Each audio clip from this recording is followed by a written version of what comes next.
Welcome back, everyone. Great to have you for another deep dive. Today, we're setting our sights on, well, a collection of ancient texts that have profoundly shaped human thought, morality, culture for millennia, really. We're talking about the Tanakh, which many of you will know as the Hebrew Bible. Now, your first thought may be, okay, religious scripture. And yes, absolutely, it's foundational for Judaism, for Christianity. But honestly, limiting it to just that, you miss so much. The Tanakh is this incredibly complex, rich tapestry. It weaves together history, poetry, law, prophecy, philosophy. It's just vast, a real reservoir of human experience and, well, encounters with the divine. So our mission today is to dive in, explore some of its key teachings, its core concepts, and maybe uncover some timeless lessons that are, frankly, surprisingly relevant for you, for me, navigating life today. So where do we start with this incredible collection? Let's maybe unpack the name itself. Tanakh. I find this fascinating. It's actually an acronym, which immediately gives you a kind of blueprint for its structure, right? It tells you how these writings are grouped together. That's exactly right. Yeah, the name Tanakh is quite clever in its simplicity. It's formed from the very first Hebrew letter of each of its three main sections. So you have T's for Torah. This usually translates as teaching or perhaps law. These are the first 5 books, you'll know them. Genesis, Exodus, Leviticus, Numbers, Deuteronomy, often called the 5 books of Moses. They really form the narrative and legal bedrock. You get creation, the origins of the Israelites, the commandments at Sinai. It sets the stage for that unique relationship between God and humanity that the text explores. And historically, these likely emerged from a mix of oral traditions, written sources, compiled over quite some time, reflecting how the community's understanding developed. Okay, then the N is for Nevi'im. That means prophets. This part is all about the stories, the messages of Israel's prophets. And we should be clear, these weren't just fortune tellers in the modern sense. Think more like social critics, spiritual guides, sometimes very uncomfortable truth tellers. People like Samuel, Elijah, Isaiah, Jeremiah, Amos, figures like that. Their role was, well, absolutely vital. Interpreting God's will, warning people if they strayed from the covenant path, inspiring faithfulness, and constantly challenging power on behalf of the poor and vulnerable. They were really the moral conscience, you could say. And they operated across different times, monarchy, crisis, exile. And finally, the K stands for Ketuvim, which means writings. Okay. Now, this section is wonderfully diverse, just a whole range of literary styles. You've got beautiful poetry, the Psalms, for example, raw expressions of, well, everything, devotion, anger, sadness, praise, struggle. You find profound wisdom literature too, like Proverbs, lots of practical advice, often quite sharp for navigating life wisely. And then there are these deep philosophical reflections. Ecclesiastes is probably the most famous, grappling with life's big questions, its fleeting nature, its meaning. So together, these 3 parts, Torah, Nevi'im, Ketuvim, they form the foundation of Jewish life, ethics, spirituality, but their impact, goes so much further, deeply influencing world literature, moral thought, even law, often in ways we don't even realize. It's just incredible, isn't it? How texts compiled so long ago from such a specific context could have this kind of universal lasting reach. And when you start to really get into the core ideas, one concept just jumps out immediately. It feels like the heartbeat of the whole thing. Covenant. Can you unpack that a bit? What does covenant really mean here, and why is it so central? Yeah, covenant is absolutely key. And what's really interesting is that it's presented as much more than just a contract or a simple agreement. It's depicted as a living thing, a sacred partnership between God and humanity, or specifically between God and the people of Israel. Now, in the ancient world, covenants were often, like treaties between a big, powerful king and a smaller vassal state. Yeah. The king dictates terms, demands obedience, tribute. But the Tanakh's covenant, especially the one described at Sinai, it introduces something pretty radical for its time. It's shown as reciprocal. God makes promises, commitments, alongside the demands placed on the people.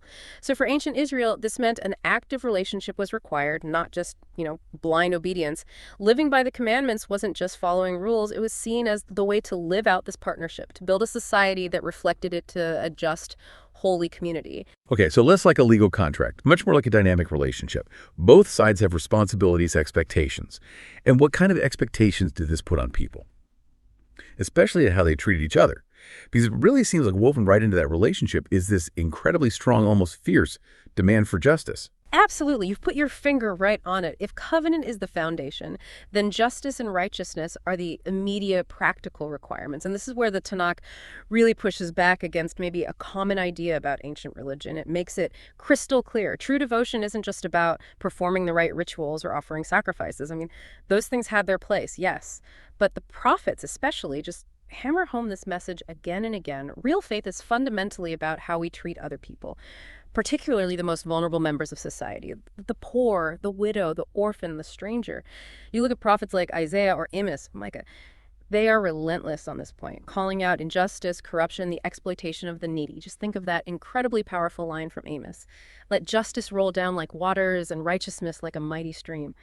I mean, what an image. It's not gentle. It's forceful cleansing, washing away everything corrupt, and an unstoppable flow of fairness. And that ancient cry for a just word, it's not just history, is it? It connects so directly to our own struggles today for human rights, for fairness, for social justice. It really forces us to look past just surface-level piety and demand real ethical behavior everywhere from our own lives right up to global issues. Yeah, that image is incredibly powerful. And something else I find really striking, especially for ancient texts holding such religious weight, is that the Tanakh doesn't give us perfect heroes. It doesn't present these idealized figures we're meant to emulate flawlessly, which you might almost expect. It actually seems to do the opposite. It shows us people who are deeply flawed. Yes. That's such a crucial point. It's one of the things that makes these texts so enduringly, profoundly relatable. The Tanakh is remarkably honest about its central figures. They are portrayed as completely human, full of flaws, doubts, moral struggles, big mistakes. You have King David, the great warrior, the celebrated king, but he's also shown grappling with adultery, murder, and the terrible fallout from his actions. You see Jonah, who's called to be a prophet, but he runs away, argues with God, even gets angry when God shows compassion. And then there's Job, a righteous man who endures unimaginable suffering, and, he doesn't just accept it quietly. He questions God, he challenges divine justice, he expresses raw, honest despair. These aren't polished saints on pedestals. They're real, messy, authentic portrayals of people wrestling with doubt, fear, failure, compromises, just like we all do. And that honesty, that willingness to show the struggle, that's what makes the wisdom here timeless, I think. It challenges any simple idea that faith equals perfection. Instead, it suggests God often works through our human weaknesses or fallibility. And that real growth, repentance, finding purpose, it often comes out of the struggle itself, not from pretending we have no flaws. It speaks right to our own lives, doesn't it? Reminding us that being resilient, finding moral courage, often means facing our imperfections head on. Absolutely, facing imperfections, not hiding them. And alongside all that struggle, all the ethical weight, there's also this incredible vein of beauty and meaning seeking, isn't there? Especially when you get into the poetic parts, the wisdom books. It's not just about law and history. It digs into the inner life, the human heart. Oh, definitely. The Tanakh offers this really rich, introspective dimension, particularly in books like Psalms, Proverbs, Ecclesiastes. If you think about the whole range of human experience, these writings capture that deep universal search we all have for meaning, for inner peace, maybe for some kind of genuine joy in life. Take the Psalms. They're just incredibly powerful because they give voice to literally everything. Cries of despair and suffering, yes, but also shouts of praise, quiet moments of trust, wrestling with enemies, the whole spectrum. They basically show us it's okay, in fact, it's necessary to bring our whole, sometimes messy, emotional selves into the conversation about life and faith. And then you've got Proverbs, lots of practical wisdom there, often quite concise, even witty, guidance on managing money, the danger of gossip, the value of hard work. It reflects a belief that wisdom isn't just some abstract ideal, it's about making good, practical choices day to day. And Ecclesiastes, wow. That one is unique. It asks those really tough, searching, philosophical questions. What's the point if everything fades away? Is there any lasting satisfaction in pleasure or wealth or even wisdom itself? Koheleth, the speaker, really probes. These wisdom texts aren't always giving straightforward answers like the legal sections might. They often invite you, the reader, into reflection. They encourage you to wrestle with life's big questions yourself, to seek understanding, to find your own path toward wisdom. It's really an invitation to a journey. It really does feel like an invitation to explore, doesn't it? Not just a closed book of answers. And maybe one of the most powerful threads, concerning all the hardship described, the struggles, the exile, the human failings, is this persistent sense of hope. Even in what seem like the darkest moments described in the text, there's this powerful undercurrent of optimism, looking towards the future. That's so true. It's quite remarkable, actually. It speaks volumes about, both the human spirit and the nature of divine faithfulness as the text portrays it. Even when the people face utter despair, think of the Babylonian exile, the destruction of the temple, the Tanakh, holds on to this profound, unwavering hope. The prophetic vision, especially, you find it powerfully in Isaiah to others. It paints this vivid, almost revolutionary picture of a future world, not just a temporary fix, but a world transformed by lasting peace. It's more than just wishful thinking. It's presented as a divine promise and a future reality to strive for.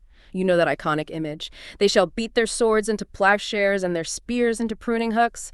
Nation shall not lift up sword against nation, neither shall they learn war anymore. And I mean, just pause on that. It's not just saying war will stop. It's saying the very tools of war will be remade into tools for life, for cultivation. The very knowledge of warfare will be unlearned. It's a radical transformation. Hostility replaced by harmony, destruction by creation. And this vision, this hope, it has inspired not only the Jewish people across centuries, sustaining them through immense hardship as they look towards a messianic age, but it resonates deeply, doesn't it, with anyone, anywhere who longs for a better, more peaceful world. It's this potent reminder that even when things seem bleakest, renewal is possible. A fundamental shift towards justice and harmony is always held out as a possibility. It's a powerful counter-narrative to despair. So, okay, we've walked through the structure of Torah, Nevi'im, Ketuvim. We've touched on huge concepts: covenant, justice, flawed humanity, wisdom, hope. Which brings us to the big question, maybe for you listening right now. Why should these ancient texts, written and gathered thousands of years ago, why should they still matter to us, living today in our world? Well, that's the million-dollar question, isn't it? And I think the answer lies in the enduring power of the themes themselves. They aren't just locked into their historical moment. They transcend time precisely because they grapple with things that are fundamentally, universally human. They challenge us, right now, today, to live ethically, to choose justice over expediency or raw power, to actively care for the vulnerable around us. They push us to think about our responsibilities, not just for ourselves, but for the kind of world we're building together.